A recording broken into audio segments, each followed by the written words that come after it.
Hello shining friends, ఏంటి ఎక్కడ ఉన్నాను అనుకుంటున్నారా? నేనైతే మా మమ్మీ వాళ్ళ విలేజ్లో ఉన్న గాంధీ పార్క్ అయితే వచ్చేసా. ఇదైతే పల్నాడు జిల్లాలో ఉంది. ఇంక ఈ పార్క్ అయితే మా మమ్మీ చదువుకున్న స్కూల్ పక్కనే ఉందన్నమాట. ఇంక నేనైతే ఎక్కడ నడుస్తున్నానో చూడండి.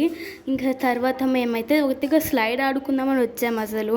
కానీ నేనైతే అక్కడ చిన్నపిల్లలు ఉన్నారని అది ఆడుకోలే, ఎక్సర్సైజ్ చేస్తూ ఉన్నా. అదైతే నాకు చాలా భయం వేసింది స్టార్టింగ్లో.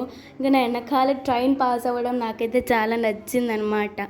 నాకైతే అది కొంచెం భయం వేసింది చేసేది. కానీ మా అలవాటు అయ్యే కొద్దీ మా తమ్ముడు వచ్చి లాగేసుకున్నాడు అది.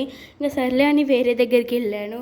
అది సైకిల్ ఎక్సర్సైజ్ లాగా ఉంది, కానీ అది కూడా నాకు రాలేదు కాబట్టి నాకు భయం వేసింది చాలా. అందుకని అలా గార్డెన్లో వాక్ చేద్దామని అలా వెళ్ళిపోయాను అనమాట. ఇంకా నేనైతే అక్కడ వాకింగ్ చేసుకుంటూ ఉన్నా. ఎంత బాగుంది అక్కడ ట్రీస్.